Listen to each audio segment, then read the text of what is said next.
Hi guys, welcome back to our YouTube channel. So this is B. Royce. So umiyak ako ngayon guys. Ikakwento ko lang sa inyo ano nangyari ngayong araw. Kasi nag-edit ako.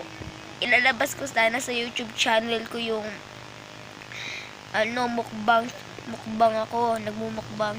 So tapos ko na yun, yung video na yun. So nag-e-edit ako dito kaganina guys. So tapos sobrang haba nun guys. So sobrang natagalan talaga ako sa pag-edit. So mga ilang hours na ata ako doon or minutes. So ngayon guys, binaro ko kasi yung video kasi pa-upload ko naman na yung video. Nung binaro ko yung video, bigla sinabi na hindi ko ma-upload kasi binura ko na daw yung video. Paano ko hindi ma-upload? Kasi guys, ma-upload ko na sa YouTube. Bigla na wala guys. So, ngayon, umiiyak ako kasi ang hirap gumawa nun. So guys, sorry guys kung hindi ko na-upload yung video na yun. Kaya ngayon na lang ako ulit mag-vlog.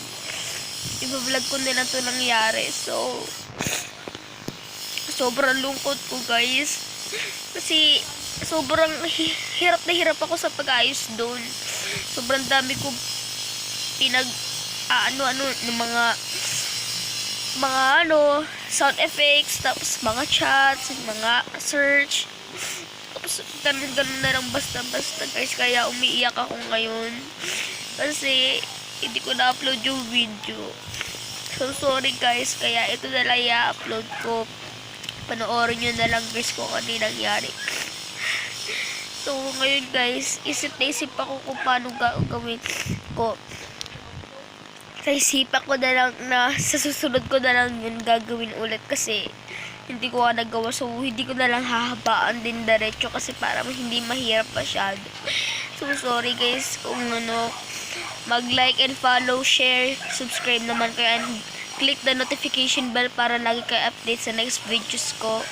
Thank you guys kung lagi kayo nanonood ng videos ko. Sinusuportahan nyo ako kahit bata pa lang ako. Pangarap ko talaga magka YouTube channel na at maraming viewers and followers. Thank you po sa lahat. So ngayon, sa bukas ko na lang siya gagawin guys. So hindi ko na lang hahabaan yung video kasi sobrang pagod na talaga ako guys. So payat pa ako guys. Tingnan nyo ang laki ng eye bags ko. So ngayon guys, ito na lang muna i-vlog ko. Hindi ko muna siya edit kasi pagod na talaga kamay ko guys. So nagpapahilot pa si Lola, kaya sobrang sakit na talaga ng kamay ko. Kakapindot ko sa CP, kaya pahinga muna ako guys kahit mga ilang hours lang or minutes kasi sobrang pagod na talaga ako guys. So matutulog muna ako kasi puyat talaga ako guys. So sorry guys, sorry talaga. So yun lang guys, lagi kayo mag-follow and share, subscribe. Thank you talaga. So yun lang guys, bye bye.